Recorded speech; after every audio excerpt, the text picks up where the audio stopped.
Greetings, terrestrials! The date is March 24th, 2022. The Earth is in retrograde, and these are some strange times indeed. Yes, that's right, you're watching Strange Times Indeed with Cliff McCallister standing just off screen. I'm right here working the theremin. Spengler, of course, our office intern, has stolen my seat over the course of the time that it took me to prep for the show. And it seems that he has settled in there pretty well. But I figured, well, why not have a little cat cam tonight?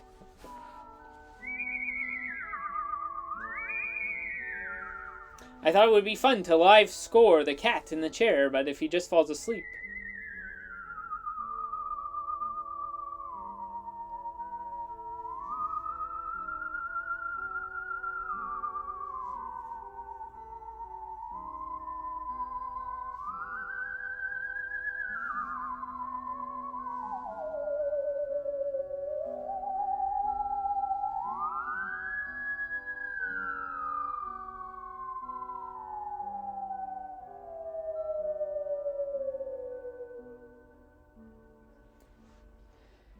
Unfortunately, terrestrials, it seems to have been quite a slow news week. There is some stuff floating around, but nothing that is too pressing at this time. And on top of that, well, wouldn't you believe it? It's a slow news week, and we don't have Steven, so technologically, we're not at full running power tonight. And that's why we get to enjoy a little bit of extra time with the cat. There you are, little guy. Spengler, of course, a chupacabra attack survivor. Only 3 legs. Lost the third in a gruesome fight with a chupacabra, but he got away. He said, "You're not sucking on this goat." Of course, very hard to get good footage of black cats, but here it is.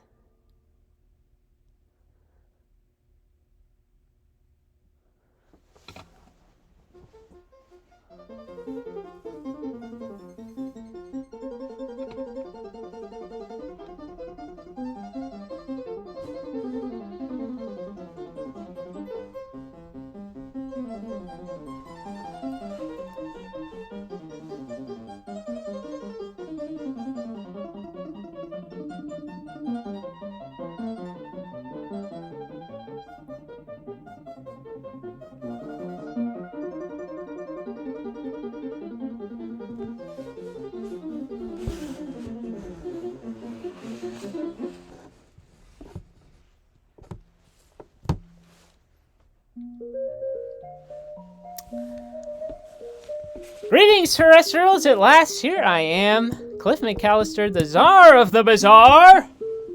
Whoa, what if we did the show with lighting like this every week? Oh, of course, for those of you concerned about the local real estate, we are not evicting the current tenant. Yeah, you can chill. It's alright. Yes, hello.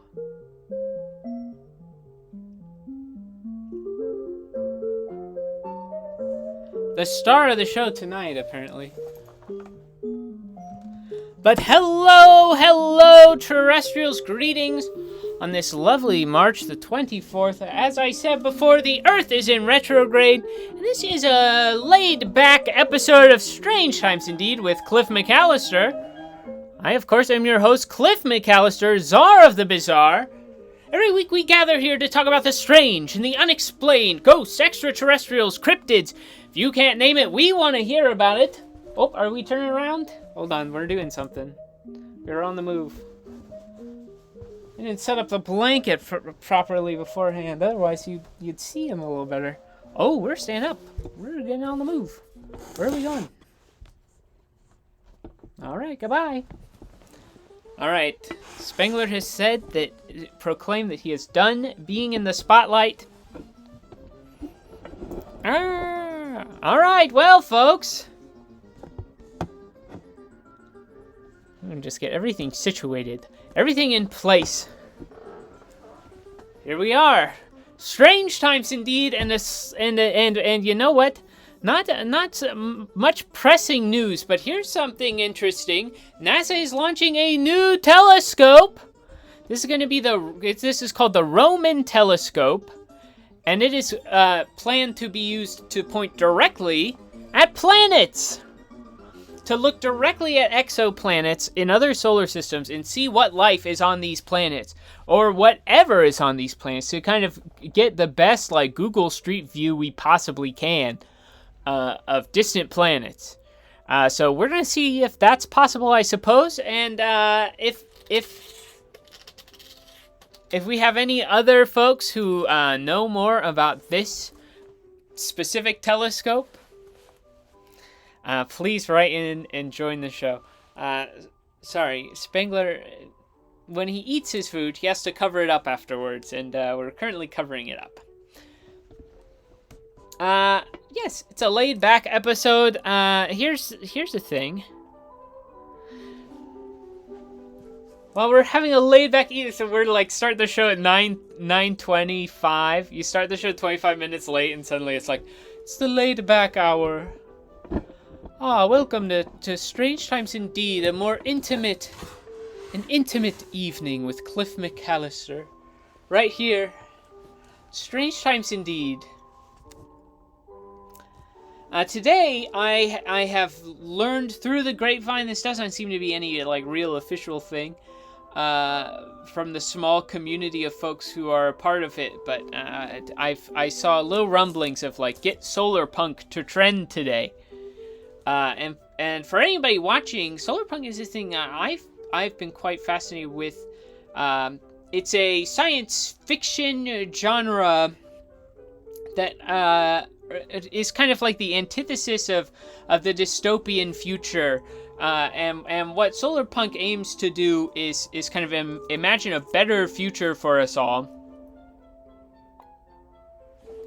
where we are able to advance technologically, but in a way that is not destructive to the planet, and in fact, in some ways or another, may help the planet. Ideally, help the planet. And, we do more to take care of the world that we're on, but are also able to advance technologically and build a future where everybody is taken care of, and we have an abundance of things instead of a scarcity. And we take care of the planet, and we take care of each other, and like that's it. That's what it's boiled down to. And it's punk because, one, it's countercultural to imagine a world that nice, but it's also like you've got to make some serious changes to get us to a Solarpunk world, and there has to be like a little bit of a revolution of some sort before we get there, because for Solarpunk to truly operate in its best form, it can't be capitalist. So there, a big change has to happen there, and that's pretty dang punk. So I'm all about spreading Solarpunk awareness. We're going to be working to help the planet soon on the show. A book recommendation I have off screen, A Psalm for the Wild Built by Becky Chambers. This is a wonderful Solarpunk book that teaches you that it's okay to just be a person out in the world, and there's nothing wrong with that.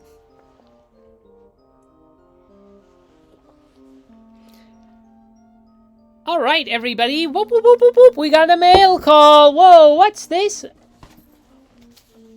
Something from the mail, from the United States Postal Service, which sends mail across the country at an affordable rate. Something that could not be done by a private business in any way.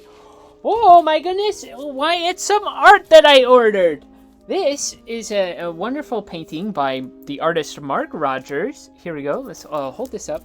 If I can do the Letterman shot. This is a painting of a cryptozoologist right here, and I love it. I love his art. I can't wait to create a frame for it. Look at this. So You can follow Mark on Instagram at Mark Rogers Art. He had a sale this past weekend with some of this great artwork. So, much love to Mark, one of my favorite artists. And we'll put it back in here for safekeeping until we can get a frame for it. What else was going on? There were other things that I wanted to talk about tonight. What else is happening? I didn't write down a thing beforehand. My day has been very rushed. Like I said, it's a laid-back episode. Not very rushed, but I was going from one place to another place to another place. I've been in many places today, and so now I am in the final place I will be, and we're just settling in. And I said, we're still doing a show. Bye, Gummit. Solarpunk, we love Solarpunk things. Oh, here's some exciting news. For those of you who enjoy the idea of Jurassic Park, but don't like the idea of bringing back dinosaurs that are definitely going to kill us and take back over the planet, why, you might be happy to learn that newly sequenced Dodo genome could bring the infamously extinct bird back to life. That's right. I could not be more pleased about this genetic scientific advancement. If there's one animal, I guess you know, there are many animals that we kind of wrecked, and that's on us, and they all probably deserve for that not to have happened to them. But if there's one that I would bring back in a heartbeat without any question or thought, it'd be the Dodo Bird. What a big goofball of a bird. Hunted to extinction, the poor thing. But like, wow, wouldn't you just love that? Did you just see one of them flopping through the street? Everyone should have a Dodo Bird. If we can genetically, I will adopt a genetically made Dodo Bird. I don't think that technology will be readily available in my lifetime. They will probably just live on the Dodo clone farm. But who knows? Maybe if you make one Dodo Bird, it's just like, oh yeah, give us a little money and we'll put one in an egg and you can take care of it. Someone's got to take care of these Dodo Birds. And golly, I'd like it to be me. And I'd like this camera to focus enough that I can lean back again. Hello, over here. My head is back here. Focus on my head, please. Nope, too slow.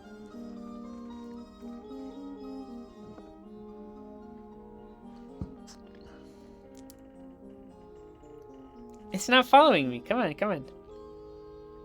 Follow the hand at least. All right, terrestrials. We cannot do the show this close. We can't do that. We can't be this close to the camera. If this is the only way it's going to stay in focus, if we're this close. That's not going to work. I can't be this close to the screen the whole dang time. I'll have like an aneurysm.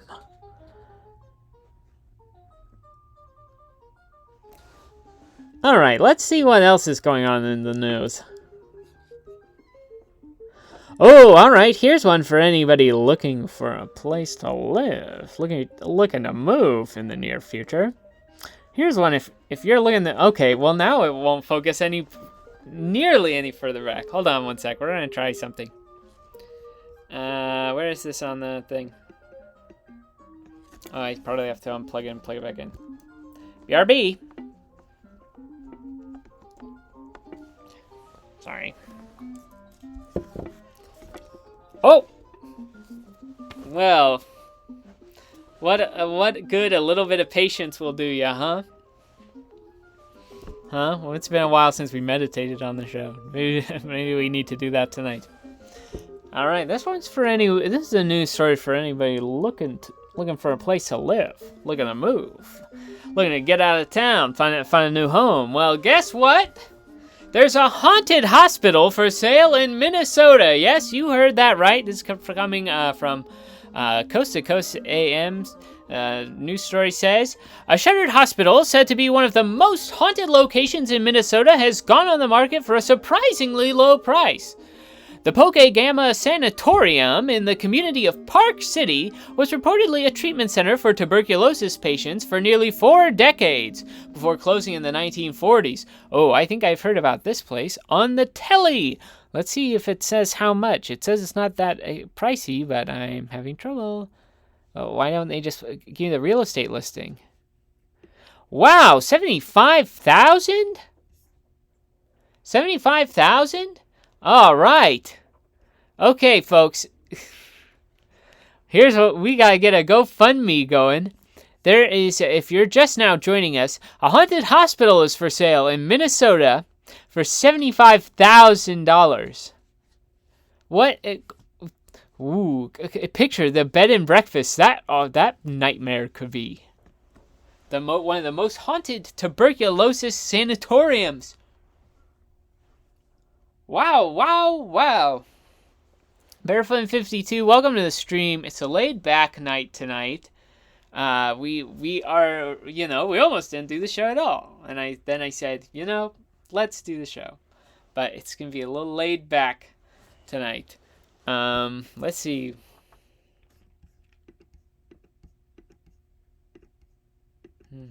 Gotta turn that music back on for these moments of silence.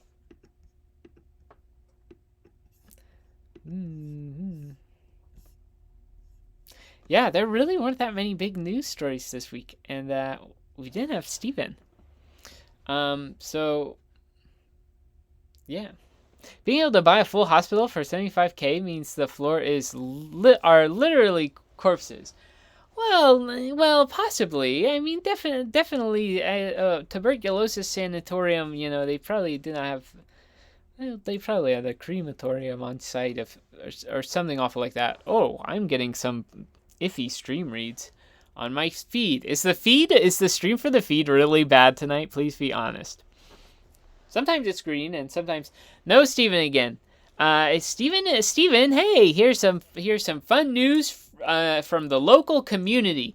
The Maryland Ensemble Theater is going to be opening Meteor Shower, and Steven is just swinging it. So if anybody is sick, you might see Steven on stage, performing in one of 2 male identifying roles.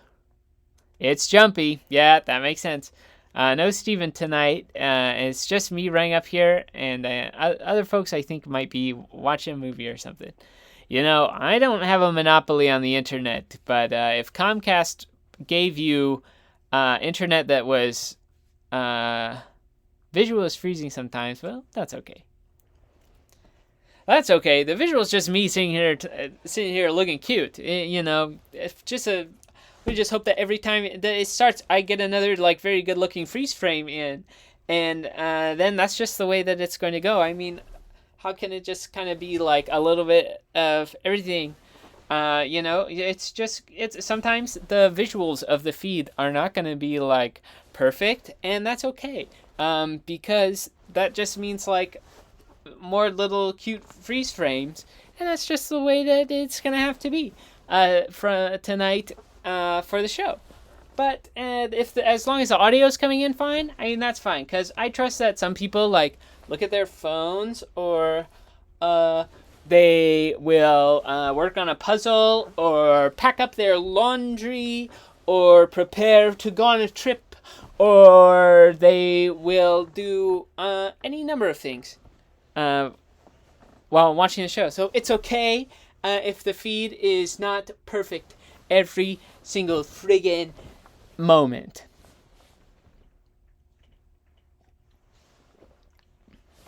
That's why I wanted to show y'all. It was sitting off camera. Silly me. Alright, this is a great chance to turn the music back on.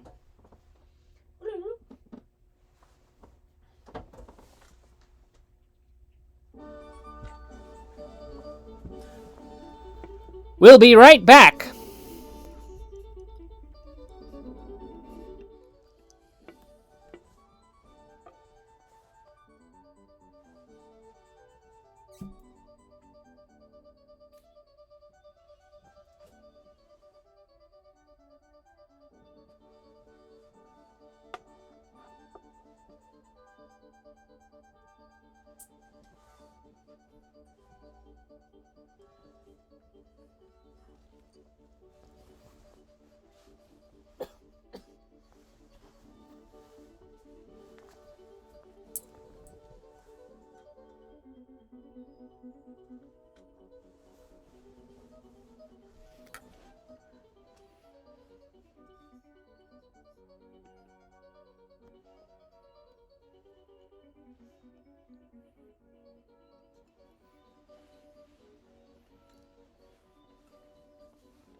All right. I know. Some folks just got here. I hope you didn't turn it off. I really just had to get with like one thing that was off camera and start the music up again.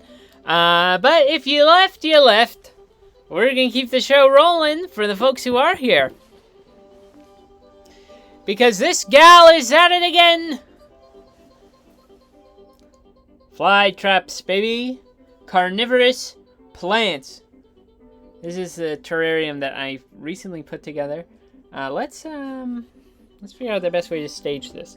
See, this is why I should have done the thing. All right, here we go. This is just taking a look here. Bum, bum, bum, bum, bum. All right, there we go. Okay, wonderful. This is just a shot of it in my hands, just so you can get a look. We're gonna take a closer look here. All right, okay, here we go. Take a. There's a lot of like great handheld shots tonight on the show. Really just smooth camera work, and that's great. Let's dive in to these fly traps.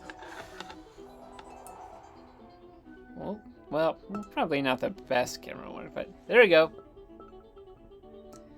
If plants eat animals, why can't humans?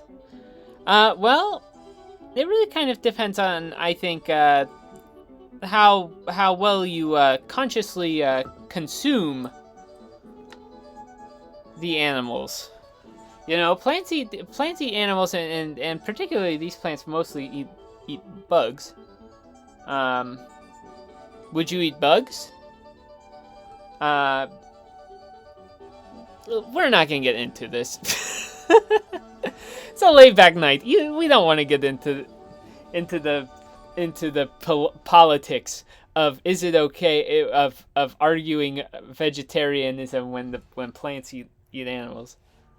What this really means is maybe we should be careful about the plants we're eating. But here we go. This one, so I will admit, I'll cop to this. This was one of my favorite things that I had before the pandemic started. I had started growing fly traps, and I loved it. Oh, it was a delight. And then the pandemic happened, and the thing about fly traps and carnivorous plants is specifically, I think if you think about this, Barefoot in 52. Plants can eat animals in this specific scenario, but that's because these fly traps and these plants can't get nutrients from the soil.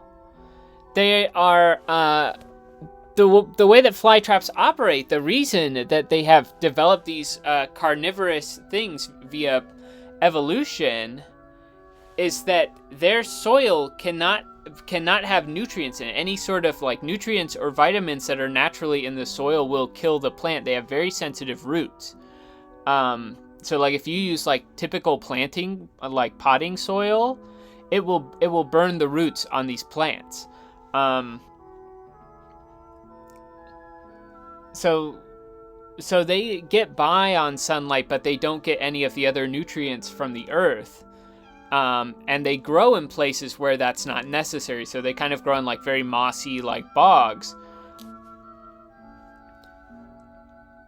And so these, you know, because of the location that they grow in, they have developed this kind of ability to get nutrients from something other than the soil because there's no soil there. And that's really what's kind of great and incredible about fly traps. And so I got this one. I picked this up from Lowe's. Would you believe it? You can get fly traps at Lowe's. You can also get them at some nurseries, but not all nurseries sell them. But I happened to be going to Lowe's to pick up a tool that I needed. And so I thought, well, I'll pick up some fly traps while I'm there. But if you can support a local nursery, well, why not? Why not? And you can kind of see right in here, boop, boop, boop, right here very closely. This camera is like pretty decent. You can see the little buds of some new ones just starting in there. I think this is actually this piece in the middle. Let's see if I can get a good shot of it from above. In focus. Oh yeah, that's pretty good. I think this is actually 2 plants. I think this is 2 fly traps that were planted very close together in the little potting thing that it was in. I want to call it a tiny bucket. I don't know. It's like a little plastic cup that plants come in. I don't know what they're called. I'm the UFO guy. But I think these are 2 plants here. They're just like very, very close, if not entangled. This piece here is going to be, I believe, the flower for one of them. And it's sometimes you let that bloom a pot. All right. If you let that bloom, that's kind of like when the plant dies. And then it will kind of begin its life cycle again, I think, but I'm not entirely sure. But if you snip it, then it'll keep growing just like the little trappers. Because typically these traps go through a dormancy period during the winter. Where it is, not so cold in North Carolina that they'll die, but they will kind of just freeze out and wait through it. But I've also kind of mixed this with like potting soil from like past fly traps that I've had, because I've noticed because what I did was I got this one plant in the middle, and then I got a starter kit that had like extra soil and 2 other like dormant plants. One was a pitcher plant, and I've never had a pitcher plant before, and that has sprouted up incredibly. Right here, you see this big tall one right here in the front? Look at this. Look how big this thing is. Right here on the left. Like that is, let's see if I can get a good like in focus. There's no way to control the focus on this camera specifically, so. But this is going to become a pitcher plant, and if I realize that's where this was, I might have put it in the middle. So we're going to see how tall this grows. If this grows really tall, I'm going to find something else that it can live in. And then I'll have to redo this, which will be a shame, but that's fine. And then I've noticed right here next, so there's I guess what looks like 2. This one here, I don't necessarily think there's this little new one, right? This little new green one. Please enjoy this out of focus green plant. This little tiny guy. I'm not sure if this is a pitcher plant. And in fact, the way that it is kind of bent at the top of it's got like a very little nub that leads me to believe that's another fly trap, which I don't think I planted there. But I did supplement some of this soil or some of this dirt with like other like moss and stuff that I had fly traps in previously. So I'm wondering if one of them sprung back to life. And then there's another one that I definitely planted right over here. Oh, there, right there. You can see it right there. So there it is. And they all live in this little terrarium in my kitchen. And I am just pleased as punch to have these fly traps back in my life again.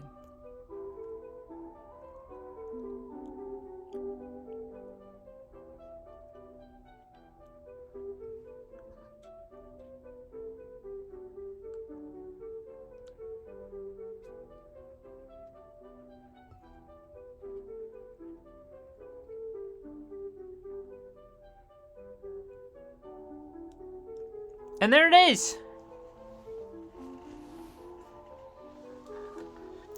Well, terrestrials, what a ride we've had. We talked about Solarpunk. We looked at my fly traps. Oh, what a day for plants. What a day for the planet Earth. And we got to enjoy Spangler, just chilling out on the chair. How nicer to spend a laid back evening than talking about the Earth and just enjoying nature on its own. I want to thank each and every one of you for tuning in tonight. I did mention earlier Steven is going to be in a meteor shower at the Met whenever somebody is sick. Keep an eye on our Instagram. If I find out he's going on, we'll post it specifically on the Strange Times Indeed page. Because I don't have anything to I can't control the other ones. And I don't want to. And so you can find out if Steven's going to be performing in Meteor Shower. We'll post about it on the Strange Times Indeed page if I hear about it. So those specific things have to occur. And then you'll know when to get tickets for that show. But if you enjoy our set here on Strange Times Indeed with Cliff McCallister, our producer Kevin, she made the set for Giggle Giggle Quack, which is currently going on in stage 2. It's got 1 weekend left. Check it out. It's delightful, like Hanna-Barbera children's musical. It is so much fun. And the set is incredible. And the cast is incredible. The music is incredible. And the script, well, the cast is incredible. And they go all the way with this like fun musical show. You're gonna love it. Go check it out. There's 1 weekend left. So go see that show. Check out that set. Take a picture on that set if you like it so much. And yeah, that's going on. Oh, and of course, Met Comedy Night. O'Crit is performing tomorrow night. So if you like that set, you can also see O'Crit performing at the Maryland Ensemble Theater at 8:30. 8:30. So go ahead and check that out. What are you calling this stuffed shirt? All right, everybody. Well, this has been a lovely night. Thank you so much for tuning in.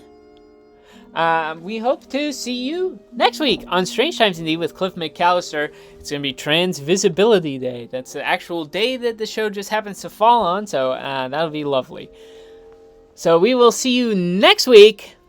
It's right here, Thursday, 9 o'clock, twitch.tv/Met Comedy Night. Thank you to everybody who chimed in the chat, everybody tuning in. Thank you to Steven for being here to run tech when you're here to run tech. And thank you, of course, to our Patreon baggers. If you like what we're doing here, if you want to see more, like, if, you know, I'll put this on a smooth dolly, we'll have an even smoother spin in HD. You know, then you can support us on Patreon. Somehow we'll figure out how to do that. So go ahead, right over here. That's the support link. And there it is. Thank you so much for tuning in, everybody. This has been Strange Times Indeed with Cliff McCallister. I, of course, am your host, Cliff McCallister, the Czar of the Bizarre. Stay strange, terrestrials.